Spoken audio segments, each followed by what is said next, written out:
And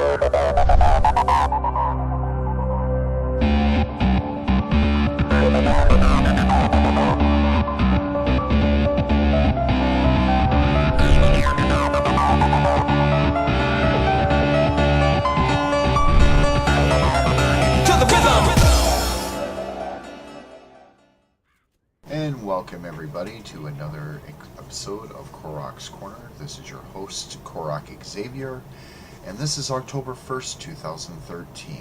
And for the whole month of October, you will be seeing game footage from Left 4 Dead and Left 4 Dead 2 for all you zombie and undead lovers alike. Now, I have a few news articles that I found were quite interesting in the media, and I put the links in the descriptions below.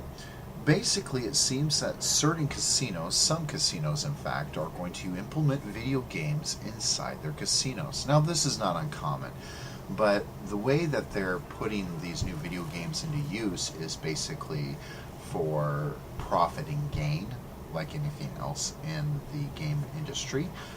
They are targeting the citizens of 55 and 65, which is their largest age bracket, supposedly.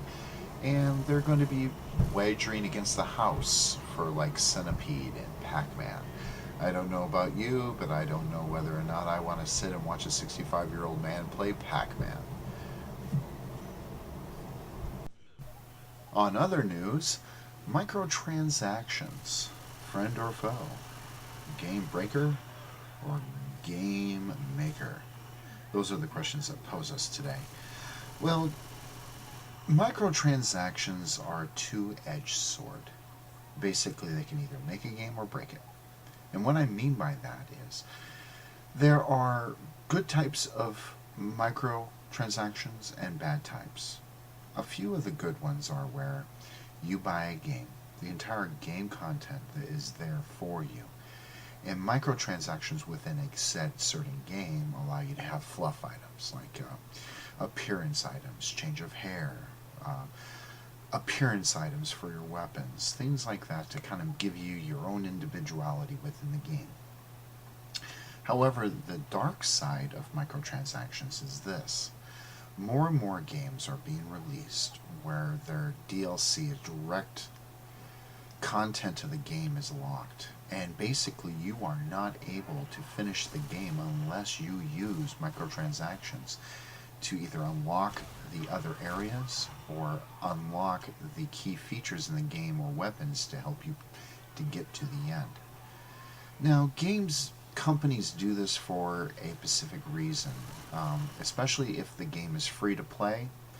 Basically, to be able to make money to handle development of future updates, or in essence have new games put out by that said company. Microtransactions are a very key part of the success of that company.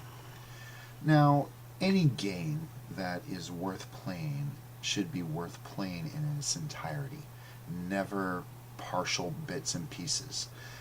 I don't believe, in my own personal opinion, that games should be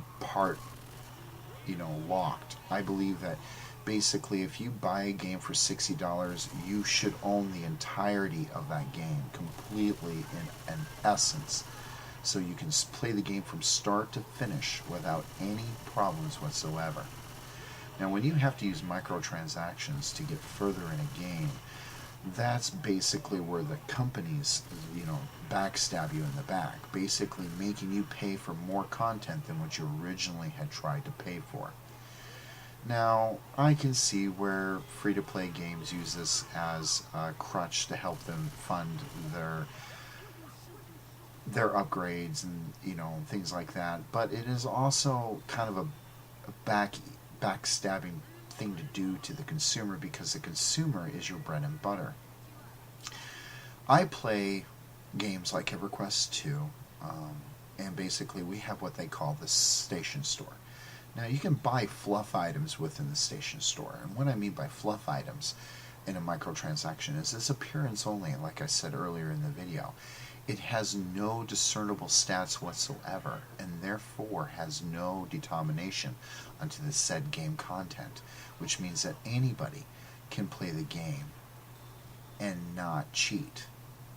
Now, in any game, you're going to have people that know the game extremely well, and there's going to be better players than others. They're not cheating, they're just very good at what they do because they understand playing the game in its entirety. They know every in and out and every Easter egg. That's not to be, upset about. These people are actually true gamers. They play the games not only in their entirety, but they enjoy the game from start to finish. They enjoy the story, the ambiance of the game, and basically those are the gamers that deserve to enjoy the game in its entirety. Microtransactions basically stifle the gamer, in my opinion. They make it harder for the gamer to actually feel good about playing the game. When I play a game from start to finish, I enjoy the storyline, I enjoy the full features of movement throughout the entire game. But when I have a noob come into the game, bought the game that same day, installed it on his hard drive, pulled out mommy and daddy's credit card, and bought all the elite weapons in the game, and give him that upper edge, that's not right. I don't believe it's right, because if you give an advantage to somebody who hasn't earned the advantage, well, frankly, it's kind of shitty, to say the least. That's just my viewpoint on it. I'm sure you have your own ideas on microtransactions, and I would very much love to hear them. I would like to hear your horror stories or your fantastic stories of how microtransactions have helped you in game, and I would very much like to hear that in the comments and that, or private message me in game, because I'm quite interested to see how this is going to drive the gaming industry, whether or not it's going to break it or make it. And on other news, oh my god, Grand Theft Auto 5. What the hell? This is such a beautiful, articulated game. It is fantastic. It is streamless. It is, in my opinion, the best Grand Theft Auto game ever to be released. I mean, the graphics are sensational. The gameplay is intricate. I mean, I've had nothing but fun picking up my joystick and playing this. I have to tell you, I'm not going to go into details about Grand Theft Auto 5, but I will let you know that it is a fantastic game, and if you have not picked it up, I recommend everybody to do so. It is a great game. Remember, it is over 18 to be able to purchase it. I don't recommend it for your 12-year-old or your 16-year-old kid. 18-year-olds or higher, for its moral implications on society, but other than that, Grand Theft Auto 5 is a beautiful game. And my hat off to Rockstar Games for pulling off such a tremendous feat. It is truly worthy of a successor in the Grand Theft Auto series. I was updating my favorites not too long ago, and I went to GOG.com to see what kind of direct download games I could get. And lo and behold, as a old D&D player and nostalgic of the old RPGs, what was there? Wizardry 6, Wizardry 7 and 8. These games take me back. I remember the classic nights of staying up all the way up to 4 a.m. in the morning trying to advance in those games. They may not have the best graphics, but they were very good in gameplay and game story. I really truly enjoyed them, and I recommend that anyone that is listening to this video check out GOG.com. They have many games to choose from.